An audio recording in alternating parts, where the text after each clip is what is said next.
Hello friend, welcome to Bestest, where we sift through the noise so you don't have to. I'm Brian Hart. I'm Karen McFarland-Holman. Today I'm going to talk about something I've never even heard about. It's a guerrilla grazing video. And I'm going to be sharing a rare blue pigment. Let's get to it. My cool sheet is going to be a YouTube video. So the video is titled, "Went Homeless, Done Guerrilla Grazing by Choice Ever Since." This is a 26-minute short film by Kristen Dirksen. Aaron Fletcher has grazed his sheep and lived off the land as a traveling shepherd for over 12 years. He calls it guerrilla grazing. So this is a step above guerrilla gardening. He used to be a guerrilla gardener actually, and now he does guerrilla grazing. He lets his sheep graze with permission in public parks and side lots.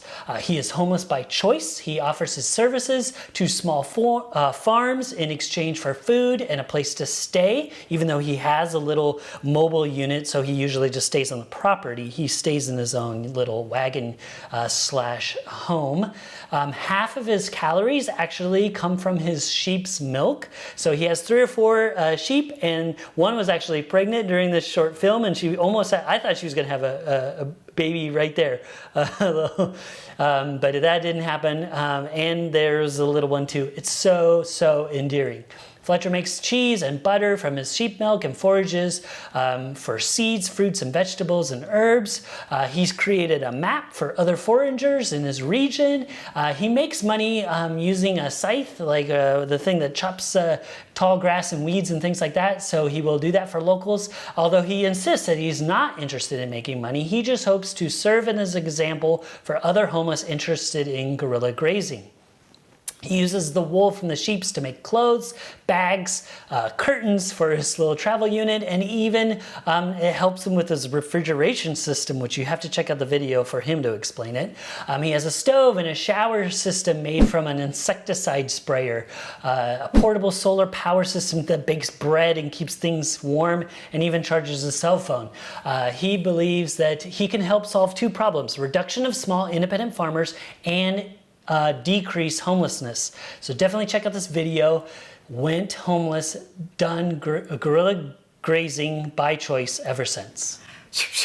He needs a better title for that, but I love it. It's a little bit of a mouthful. I love it. He's teaching. He's doing. It's epitome of sustainability. Yeah. And yeah, it just sounds really endearing. That's amazing. Yeah, it's super endearing. And I went more in the, explaining the video as fast as I could. When you watch the 26 minutes, he is such a cool personality. He's so fun. And, of course, he's very non-materialistic, non-consumerism. He has a lot of things that he talks about that are very important to him, and then he'll talk about the few things that he has bought, and he finds it funny. He's like, I know I keep telling you what I've bought, but I swear I'll buy these things. It's pretty obvious, I think. Yeah, just his lifestyle. It's definitely, again, this whole episode and episodes on YouTube, I'm really looking in other people's perspective and living in their shoes. I'm trying to do this more and more in my life, and this was definitely one that stuck out to me big time. Yeah. It's super interesting, and it starts off right off the bat. He's from Talent, Oregon, so I think he travels in Oregon. So of course that's where we're from, and that just immediately gives a stronger connection when someone's from your home state. Yeah, so super cool, super interesting guy. He showers every day. Again, stereotypes on people that are homeless. Maybe they don't want a job, and he does admittedly want to be homeless. So there is a difference between that. I actually had a conversation with one of my friends, and we were deciding, how many people that are homeless want to be homeless, how many people are not. This is definitely someone that wants to be homeless, but super polite. He has little buckets around his sheep, so they poop into the bucket. So he's like, we can't leave poop around. That's gonna tick off my neighbors and my friends. And he always gets permission. Super cool. It's just definitely check out the video. Yes. It's a lot of fun. Yeah. Thank you so much. Yeah, you're welcome. Nice.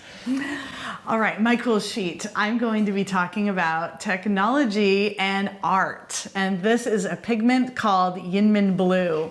And I am wearing this shirt in honor of YInMn Blue, and we'll talk about that later. But I want to say everything I can about this pigment in these 2 minutes. YInMn Blue is an amazing, gorgeous pigment that was discovered in the labs of Professor Mas Subramanian at Oregon State University in 2009. Its discovery was very serendipitous and is a great example of luck favoring the prepared. Graduate student Andrew Smith, who was working with Mas, was exploring the electronic properties of manganese oxide by heating it to approximately 1200 degrees Celsius, and that is 2000 degrees Fahrenheit. But instead of a new high-efficiency electronic material that they were trying to get, what he saw when he opened the furnace was instead this brilliant blue solid compound. This was shocking, because blue pigments that are stable at high temperatures are extremely rare. Blue pigments dating back to ancient times have been notoriously unstable. They fade easily or they're toxic, as I mentioned in episode 195, talking about a different blue.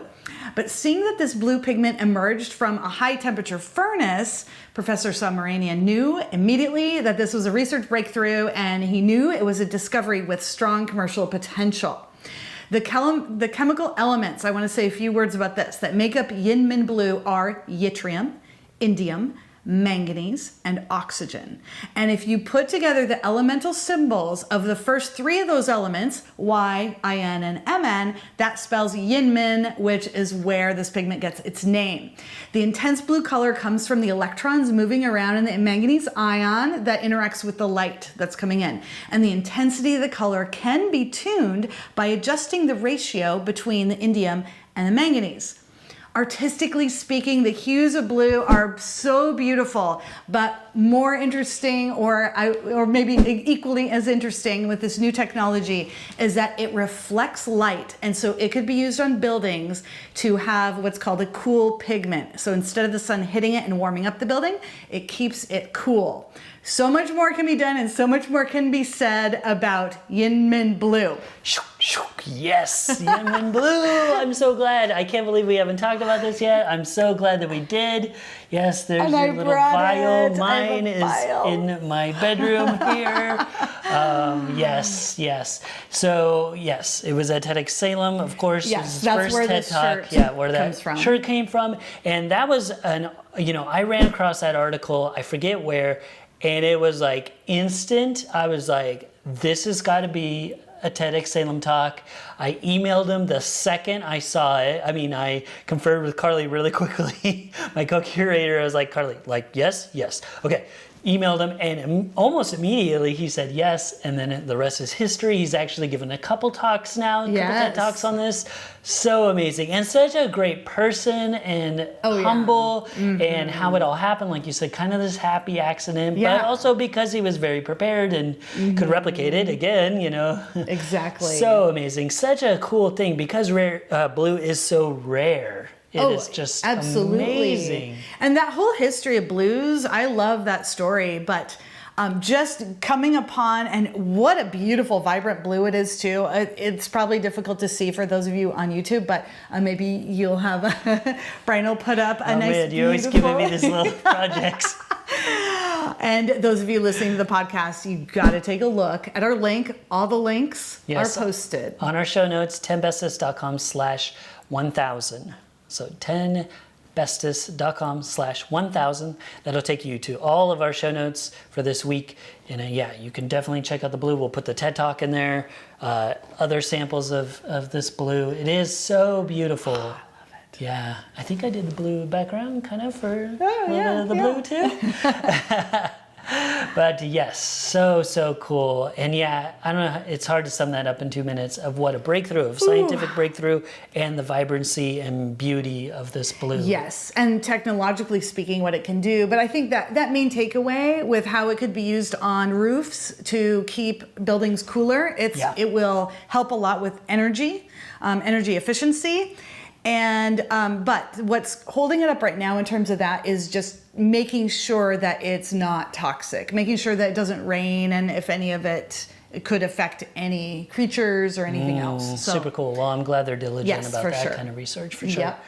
Thank you so much for sharing You're that. welcome. Thank you so much for joining us, friend. I'm Brian Hart. I'm Karen McFarland Holman. In the comments below, let me know if you saw this video and if it changed your perception on homelessness at all.